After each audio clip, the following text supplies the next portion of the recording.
laying 2.5. They're 13-11 on the year. Northern Arizona.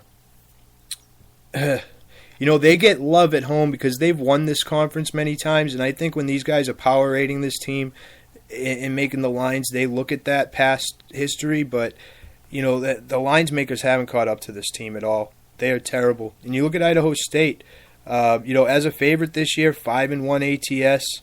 When playing a team with a losing record, they're 9-2 ATS against bad defensive teams, allowing 77 points or more, 5-0 ATS. You look at Northern Arizona against teams that can score where the total's up there, like in the 150s, 0-7 ATS. Bad news for them. They're a bad team, really. Idaho State's playing well as of late, 4-1 in their last 5. Northern Arizona, obviously 1-4. Not playing well at all. They just got absolutely hammered. They went on the road to Montana and Montana State. They lost 101-58, and then they lost 85-67. They got big issues here in Northern Arizona. A couple guys out with injuries, a couple guards. But this is a team that, they did beat Idaho somehow. I don't know. But last time these guys played at Idaho State took them down 88-66. Absolute drubbing, really. It was out of control. So I like this one a lot. It's down to 2.5. I think it opened at 3.5. The issues with Idaho State, if any, they have some issues at the guard. Their starting guard, Bay, he could be out. A forward, Spencer Knowles, he's left the team, but he really wasn't anything. But, losing the guard is something, but I still think they get it done. I just think that's where it is. Fake fam, at the end I'm going to do the top 10 list. So, hold on for that. Brooklyn, I need you to stay down here, honey. And you need to listen to me. Sorry, guys. Please. Anyway. I gotta deal with that. She just woke up. Great. Alright. So back to the business here. Let's see. Another game. What's the other ones I want to talk about here as we go down the list? Where is it? Sorry. We got Maryland going into Minnesota. I'm not a big fan of this Maryland team, but Minnesota is terrible. Not even going to talk about that one. Tennessee going into Kentucky. That's a tough one, too. Kentucky's obviously overvalued in that one. I'm looking towards more of the smaller conferences today than any of these big ones. Let me find some because it's down near the bottom. Sorry. You got East Tennessee going into the Citadel. We know how bad the Citadel offense is. East Tennessee State, not a bad team. Not a great team either, but they're near the top of the conference. They're 17-10. They should handle this Citadel team. Last time they played, it was 101-92. But that 6.5 is something there. Not a terribly strong play when it comes to that one, but something to talk about. But the other one, Weber State going into Southern Utah. This is another team that I love to fade here. Weber State comes in 18-7. Southern Utah 5-19 overall. Southern Utah is just bad. 3-13 ATS as an underdog. 1-8 at home. They're just bad when they play good offensive teams that can score because their defense is so bad. 0-6 against the spread, and this Weber State, like I said, top of the conference. What are they? Yeah, the second highest scoring team in the conference behind Eastern Washington. Okay, so you look at Southern Utah. Not only, first of all, are they bad, but they got issues internally. Trey Kennedy, starting guard, suspended, questionable for this one. After another starting guard, Langston, he's upgraded to probable because his suspension was just served. So this team just doesn't want to play. And, Like I said, you look at when they played Eastern Washington at home, 81-67. They actually sort of kept that one close. But they played Eastern Washington again. Eastern Washington put 106 up on them, 106-80 in Eastern Washington. When they played at Weber State won 77-50, right? So I look at these matchups where Southern Utah plays the team at home and away. What are the point differences, right? They play Montana. They lose 83-66 at home. They go into Montana. They lose 86-53. Very similar. We talked about the Eastern Washington one. But point being, this is a high-scoring team in Weber State, and I know it's a big number at 15. You might want to look at the first half. Did I have that down? First half, maybe. Let me see what it is, because I actually had something written down about this first half. So actually, let me get into that, because we got some time. Let me just see what it is first, so we can get some numbers. And let me look something up. Let's take the time right now, real quick, and see if we can get something here. Okay, so 8.5 is the halftime number, right? I wanted to look at something because I just can't remember it off the top of my head. So give me a minute, because there is a trend, I think, with this first half.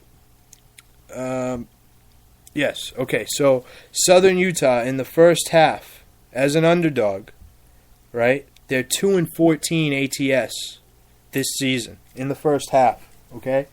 So rather than laying all those points, I'm going to take my chances laying the 8.5 in the first half with them, and I like that one. As far as another trend, that's not bad, and we'll get into the game. I mean, Wisconsin in the first half is really good too. They're 26-5 over the last 3 years against the spread.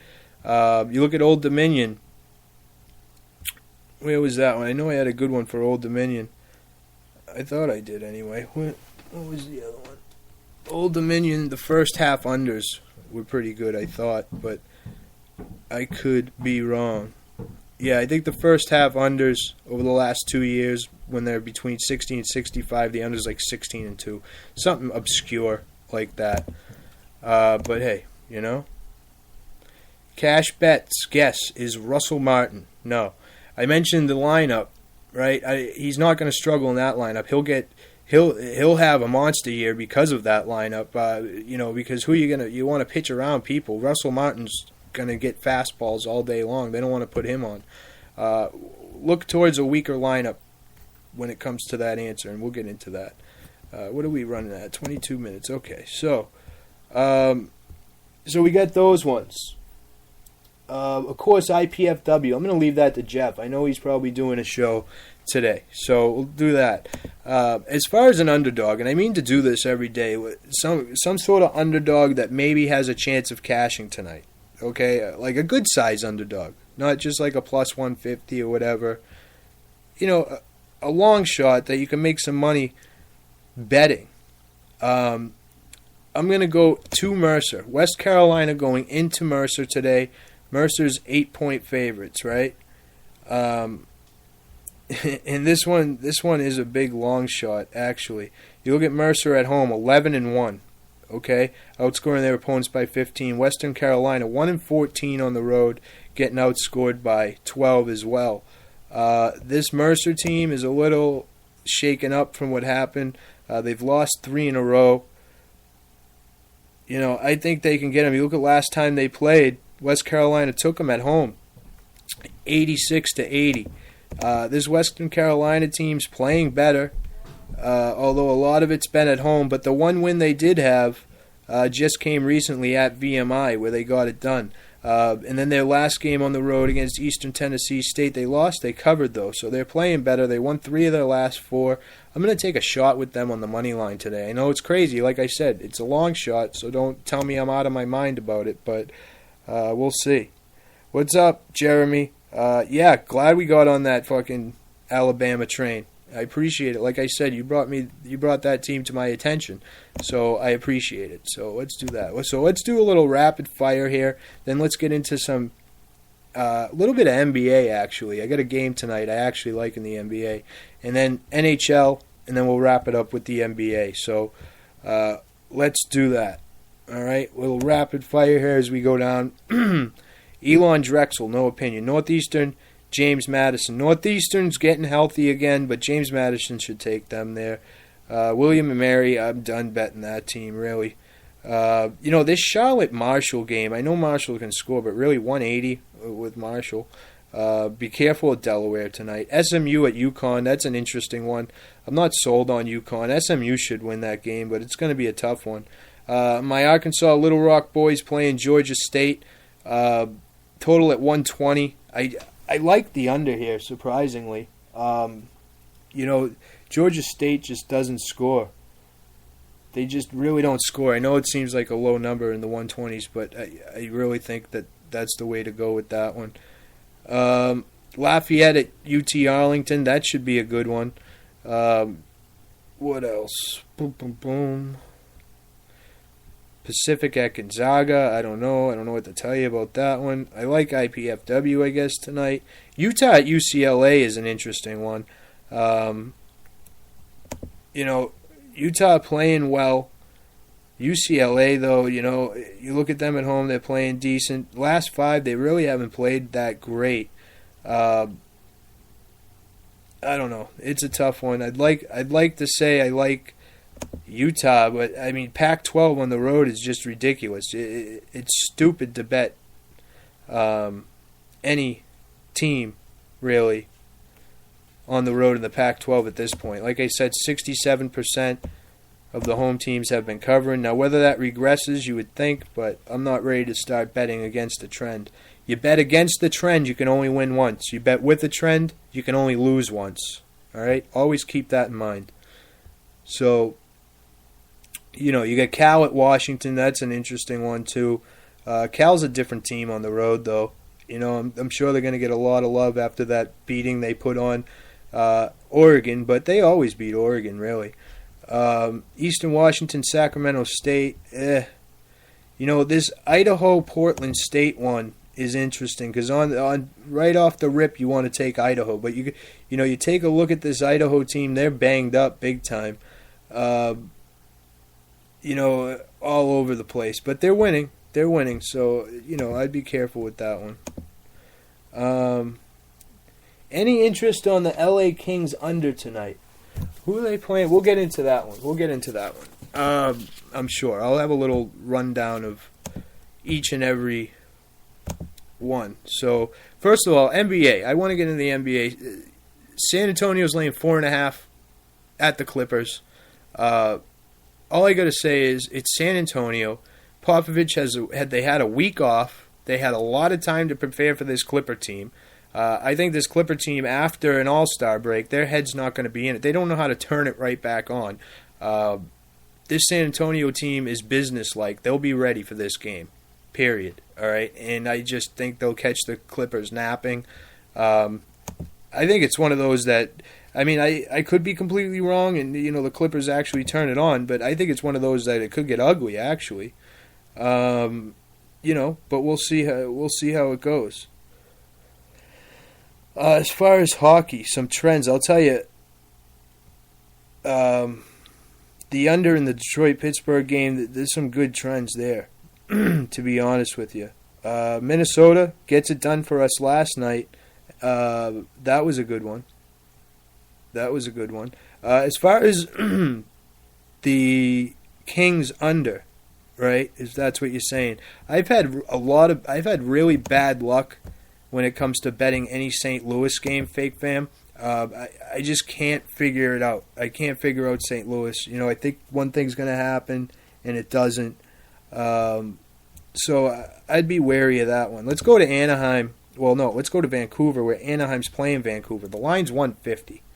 All right, so it makes it a little tough here. Anaheim's done well against Vancouver as of late. Especially, Vancouver has had a ton of trouble scoring against this Anaheim team. In their last 10 games against Anaheim, they're averaging 1.3 goals a game. Think about that. Gibson in net tonight against Ryan Miller. Gibson playing well, I do believe. I mean, you look on the road,